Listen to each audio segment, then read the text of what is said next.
Hello everyone, welcome, bienvenue à tous. Je m'appelle Danielle Lamothe. I'm the president and CEO of CCAE, and I'm so glad to welcome you today to this session where we're going to learn all about the TD Insurance Meloche Monnex Fellowship. And CCAE is so proud to be involved with this program that has made it possible for over 66 institutions in Canada to benefit from this program. So over the course of the session today, we're going to hear from TD Insurance Meloche Monnex on the fellowship history with Anne Menard. We're going to hear a little bit about the institutional experience from Tom Meadus at New Brunswick Community College. We're going to learn about the fellow experience with Jenna Kirker, who's now at Confederation College. And then we're going to spend some time talking about what that application process looks like. At any point during this session, if you have questions, please feel free to use the chat window and we will address those as we move through the material. So I am going to hand it over to Anne Menard to tell us a little bit about how this came to be. Thank you, Danielle. So hi, everybody. So thank you for joining us today. As Danielle mentioned, I'm Anne Menard. I'm working at TD Insurance Meloche Monnex for 27 years. And I'm very happy to be with you today. So with respect to the little story behind CCAE and TD Insurance Fellowship, so we celebrate more than 26 years of TD Insurance Meloche Monnex Fellowship this year. So we started in 1998, and of course we are pursuing our this nice experience. Danielle, if you can, sorry, yeah. So with respect to the story, so TD Insurance invested 1.8 million within the Canadian investment sector over the last 25 years. 43 total institutions have been selected to receive a fellowship. 75% of fellowship recipients are still working in the advancement field today, which is amazing. Next, yeah, thank you. So overall, 66 TD Insurance Meloche Monnex Fellowship in advancements were given. So the recipient by institution types are 56 universities, 8 colleges, and 2 institutions. So you can see with the map here, the breakdown across, from west to east. So we've provided 5 in BC, 9 in Alberta, 1 in Saskatchewan, 1 in Manitoba, 29 in Ontario, 4 in Quebec, 3 in Newfoundland, 5 in New Brunswick, and 9 in Nova Scotia. Next. Oh, yeah, just before we introduce, I'm sorry. Just before we introduce the next speakers, I would like to just highlight some general regulation with respect to this process. So those are on the CCAE website, but I think it's important to mention those today. So the candidate needs to be a Canadian citizen. So this is very important. Any CCAE member institutions are eligible. So that's another point. So up to 2 fellowships will be awarded. So if we receive, of course, 5 applicants, the total value of each one-year fellowship is established at $37,500 if we have, of course, 2 fellowship recipients. So of this amount, $5,000 will be used by the institution to defray conference, travel, and training costs for the fellowship. And of course, additional funds provided to the fellow are at the discretion of the host institution. Candidates are required to attend 2 annual CCAE conference, and as well, so the candidate will need to submit a midterm and a final report to CCAE. So I will now introduce the next speaker, which is next slide, please. Tom Hey, Meadus, that's me. New Brunswick Community College. So thanks, Tom, to speak about the institutional experience. Perfect. Thank you. And hopefully everybody can hear me. I appreciate the opportunity to be here today and share this for anyone live today or anyone who views it at a later date. Firstly, I want to thank TD for their immense support over the years and their partnership on so many levels with CCAE as well as individually with the institutions. I will tell you that as a college, New Brunswick Community College is very proud of our relationship with TD and with the CCAE, and it's proven to bear fruit on many fronts, and I don't think we'd be where we are without that support. So appreciate that. Appreciate Scott for being our lead with that. Really, from an institution, I don't think I need to take a lot of time, but I just want to really, the advantage that we found with this, and I encourage all institutions to look into this because it's a great gift and it's a great opportunity. And what it does is, in addition to the great results which Anne shared about developing futures, none of us probably started out on a career trajectory to say, I want to grow up and be in advancement. We all kind of land here serendipitously, if that's a word. So it's really important to kind of develop young talent and develop folks to build the passion that we have for the industry. Second to that, from an institution specific standpoint, we all probably deal with small shops, tighter budgets. We all have these projects that we'd love to dig into, but really just don't have the time, don't have the capacity, find it's difficult to really put that on the staff you have because you have competing priorities. And what we found was this was a great opportunity to A, develop someone, as I just said, but B, to really get some traction on some burning projects in the advancement field in your institution.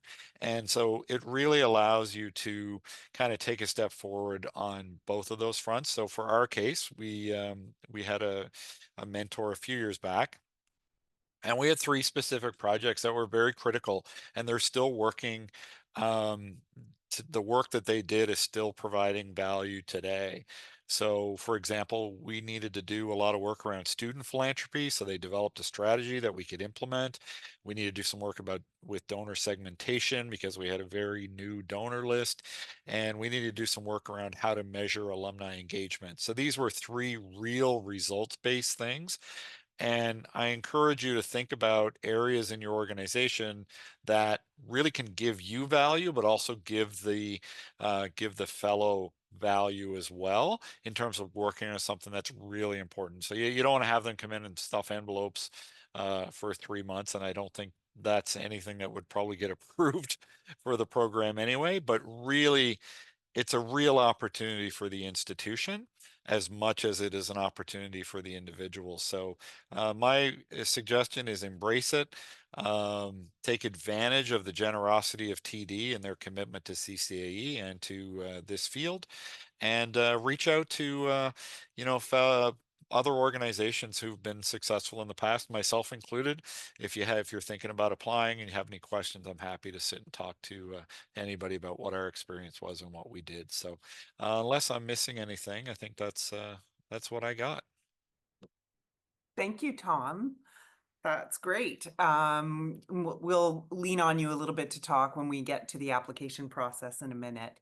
So, of course, as you know, when you're filling this application, a lot depends on the individual that you're bringing forward as a potential fellow. So we wanted to hear from Jenna Kirker, who is now a Senior Development Officer at Confederation College, but was a fellow in, I believe it's 2020, when she was at Lakehead University. So Jenna, take it away. Awesome. Thanks so much, Danielle. Yeah, I was the 2019-2020 fellow. It was an interesting end to my fellowship for sure. So I have I think, a unique perspective on the fellowship itself. But just echoing Thomas, I just want to say thank you so much to TD and to CCAE for the opportunity. This fellowship has quite literally changed the trajectory of my career and has influenced what it is I do on a day-to-day basis. So a little background on me, I think, as Thomas said as well, like everyone, none of us really go into advancement as a career. I was a teacher. I worked in universities. I was working towards a career path that put me in history, but I always really enjoyed the social aspect of advancement. I liked being an alumnus of my own institution.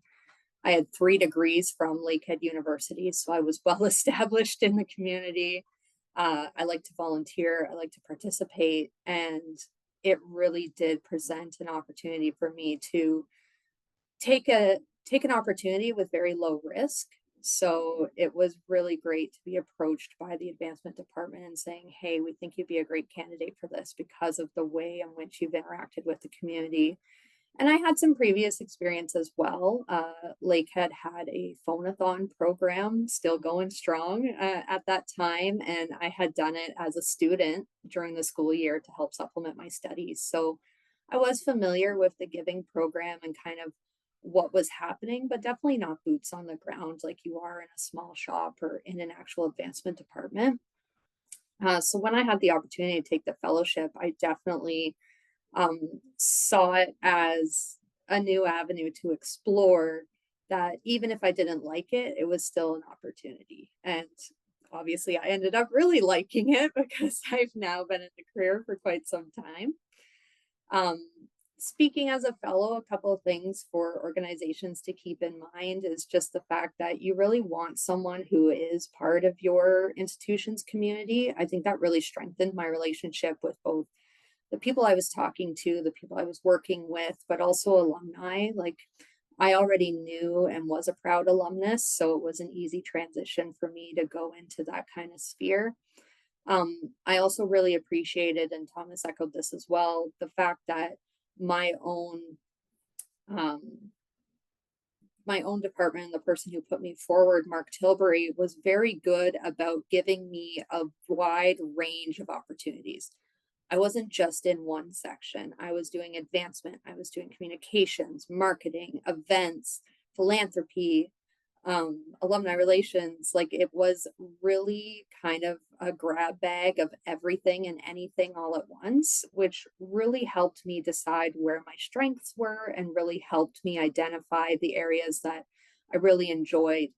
And it definitely helped me, again, get on that different trajectory for my career because it exposed me to so many unique things. And for those who know Mark, he definitely was really good about me walking to his office saying, hey, I want to work on this because I think it looks really cool. And he was like, okay, sounds good to me.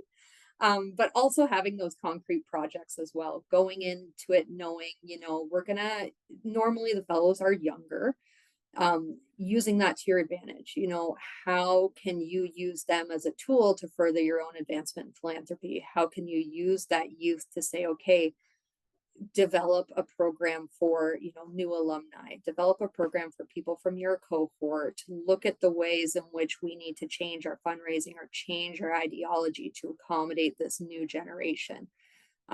I think my skill set was used quite well for that, and it was something that I think really strengthened the department as a whole. And there's still programs going on that I developed during my fellowship, so these weren't just one-offs. They were ones that actually became ingrained into the institutional philosophy. So definitely use your fellows. They're smart, they're there for a reason, and they are obviously willing to learn and work.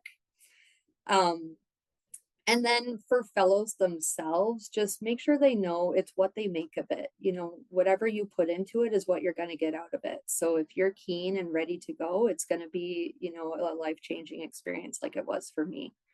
And always make sure that you're working with your fellows. I found I had gotten the fellowship at a time where I was at a certain age in life where I was accomplishing different things, and my department was really good about making sure I was supported in that journey. So I was finishing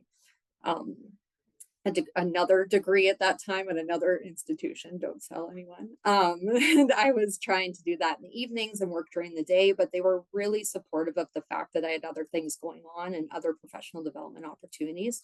So knowing that your fellows are in that transitional stage of life and that they might have problems or things going on outside of the day-to-day, but things that can always connect back. So my fellowship opportunities also allowed me to take those skill sets and use them on different boards of directors of different nonprofits. I sit on many fundraising and development committees now and use my skill set even outside the post-secondary sphere as well. So this is just an opportunity that kind of covers everything and makes you a very well-rounded individual and just gives you such amazing experiences to apply in different aspects of your life. So I honestly can't say enough good things about the TD Meloche, Monnex, and CCAE fellowship experience. It was one of the best things I ever did, one of the best things I ever did for my career. And I look forward to seeing everyone every year at the annual conferences and the connections I've made. I absolutely love it and can't say more good things about it. So again, for anyone who's attending the session or who sees it afterwards, if you want to reach out, ask questions, kind of see what the perspective is, or even put future candidates in touch with me who might want to learn more about my experience, I'm more than happy to do that. Thank you so much, Jenna. What great generous offers from both Tom and Jenna to help you with this application process, which is what we're now going to talk about. So the first thing is the best resource as you complete your application is on the website. It's 11 pages long. It gives you, Scott talked before we joined the recording about refinements that have been made to that application package over time to make it easier for the schools applying to complete that. So if you really review those guidelines carefully, you're already on your way to a successful application. Really, when you're filling this and when you're coaching a candidate through that application process, this fellowship rests on the fellow. So have them make it as personal as possible. Ensure that they're providing a really full picture, a CV that shows their volunteerism, their experiences. This is not about the prettiest CV that we're going to see. It's not about the glossiest application that we're going to see. It's really about connecting with the individual who's applying and the school's plan for what that year is going to look like. So focus on the content. We have added a requirement to share a brief video that where the candidate shares what this is going to mean for them. And at no point in the conversations are people saying, geez, I wish the video quality had been better. As long as we can hear the person and really understand what they are anticipating for the year, that team that is reviewing the applications is really happy with that. So focus on the content. It's not about graphics or any of that. It's really about that personal connection. I'm just going to look. There's a question in the chat. My institution and I were wondering if the $37,500 is given to the candidate is meant to be their yearly salary. Scott, did you want to address that one? I'll let you. Sure. Thanks. Thank you very much, Danielle. Yeah. So like Anne mentioned, it's 37,500. 5,000 of that is to be set aside for training purposes and as well travel to get to and from the two CCAE conferences at the beginning and the end of the fellowships.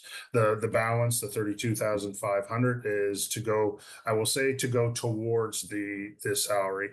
One of the pieces in this that's very important that sometimes doesn't get enough attention is that budget. I know Danielle will get to it, but looking at the budget that is set aside, we always like to see, and the selection committee always likes to see, that the institution is taking, putting some skin in the game and is taking this fellowship seriously and wants to train this new up and coming young advancement professional. So the amount that we put forward is intentionally, albeit a little bit lower than what you would expect for a salary for one of these individuals, because we want to see the institution take ownership of it and put a little bit towards it.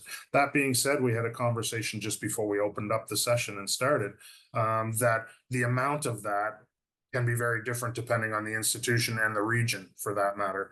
The salary ranges may not be the same in the Atlantic provinces where I am versus Ontario or West or in Quebec.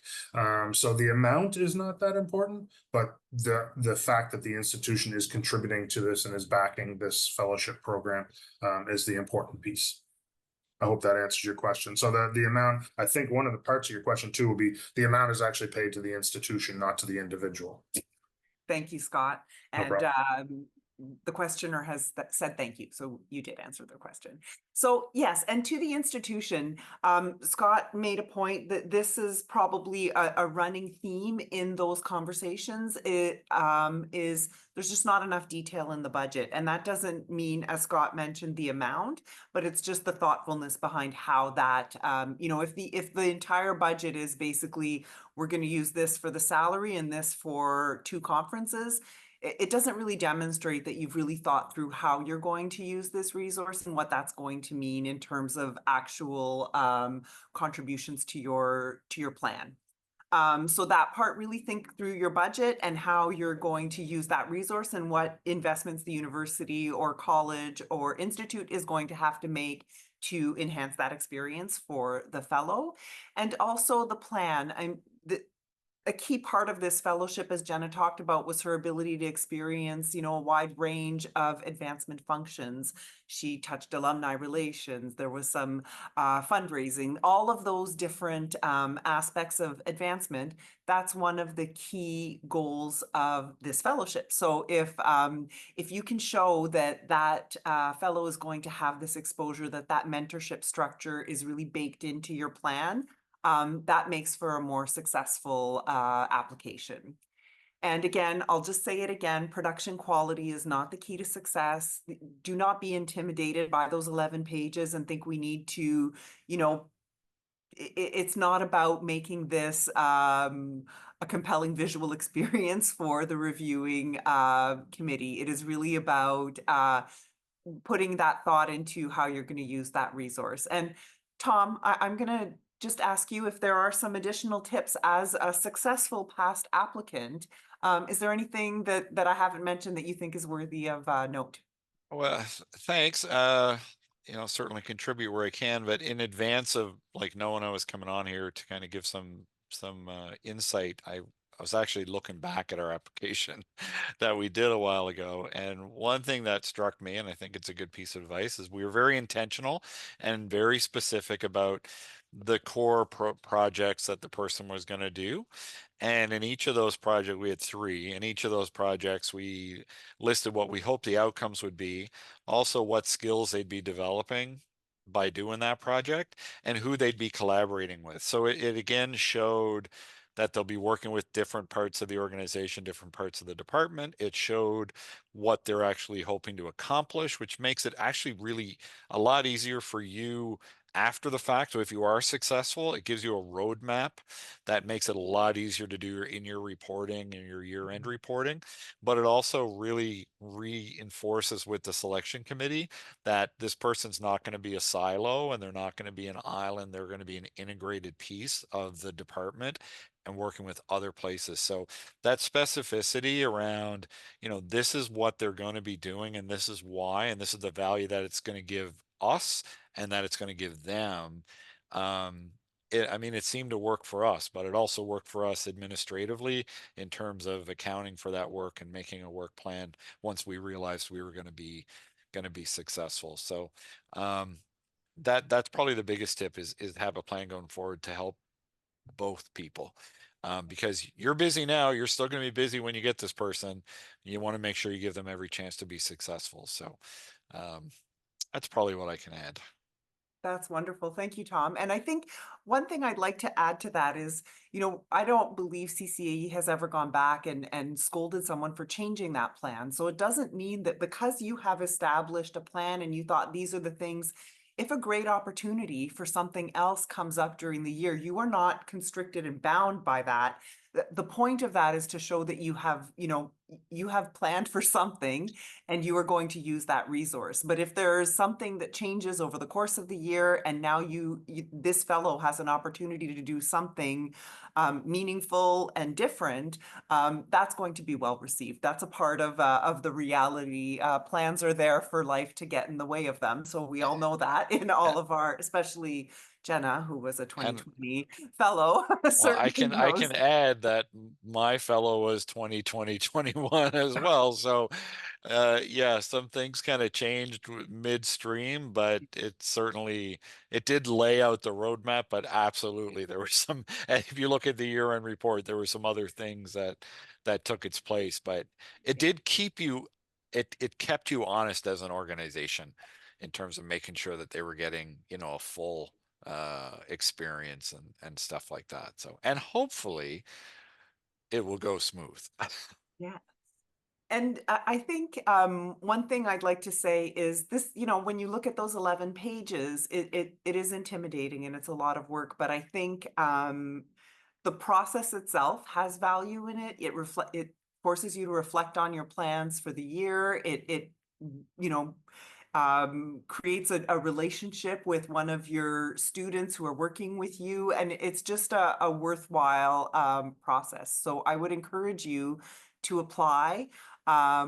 We'd love to see more applications in this program. It is a spectacular program. It's one of the very coolest things that CCAE does. And we're really grateful to TD Insurance, Meloche, Monnex for their support on this. So don't be shy, reach out. There are lots of resources to help you through the process. Scott and Anne, I will leave the final word to you. Is there something you'd like to add? Sure. Thank you very much, Danielle. And I neglected to let everybody know how my puzzle piece fits into all of this. So I'm Scott Grant, when I was answering the last question. So I'm Scott Grant, and then I'm the market lead for TD Insurance for the Atlantic region. And I managed the partnership with CCAE for many, many years. Now that responsibility has been passed on to Anne. So I've had the opportunity to take part as an observer in a number of selection committees over the last number of years. And I'll reinforce what Danielle mentioned. It's not about the flash. It's not about the shiny object. Think about the content of it. So to give some tips from my point of view and my history with it, I'll kind of go back to Anne's history on it as well. We started off these fellowships back in 1998 because there was a major noticeable shortage of young professionals getting into the advancement profession. So we saw that. We had to help our partners with that at the different institutions. So we took over the fellowship program from the old original McConnell Fellow program. And made it our own. So that is the key to all of this, is that the fellowship program is to train and give the opportunity, like Jenna mentioned, for that individual to experience as many different aspects of advancement as possible, so they can find their way. Similar to insurance and the advancement profession, nobody ever leaves university going, I don't want to be in insurance. Similar. So you have to get exposed to it, just like most of us did. So this is to do that. So, and there's a lot of good tips and tricks that have been put in here. I'll go back to what I kind of sense from the years. When you're selling a house, it's about location. Looking for a fellowship applicant is about the person. So you need to find a strong candidate up front that has good experience, that has a passion for this sort of work, and good experience to back them. And then again, around the projects, Tom gave a great analogy of the projects that he did, and Jenna went through some of the projects that were on her plan. You'll notice that none of those projects were where we want this fellowship to continue to manage our calling program, or we want to hire this fellow to manage the editorial on our magazine. Those are things, the projects that you want to put forward in order to be successful. You want them to be net new, like Tom, I believe, said when he was speaking. It's those things that you have, those cool ideas that you have, but you haven't had the capacity to do them.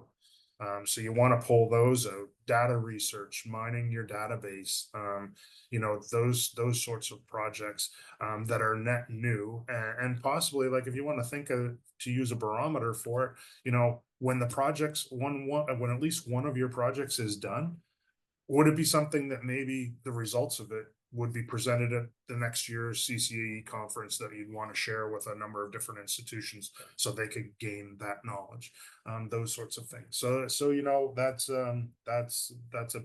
big piece of it. And Scott, Yes. Scott, I'm going to ask a question because another question's popped up, but you Mhm. have had the benefit in your former role with CCAE of Mhm. having seen years and years of applications. And so Yes. one of the questions is, if the candidate doesn't already have a lot of experience in advancement, is that a disadvantage? No, not at all. Not at all. It's about the experience that that individual does have.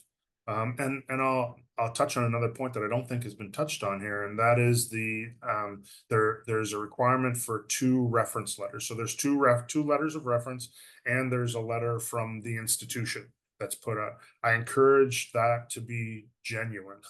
Like, I know in the past, there's been a few times where the committee kind of looked at them and goes, oh, well, somebody else wrote that and this person sort of signed it. It wasn't really genuine. So make sure that those reference letters talk to the individual's experience, what type of person they are, their passions, the successes they've had at the past. A good target, if you're looking for somebody, is somebody that's involved with the student union at your institution, going through their schooling.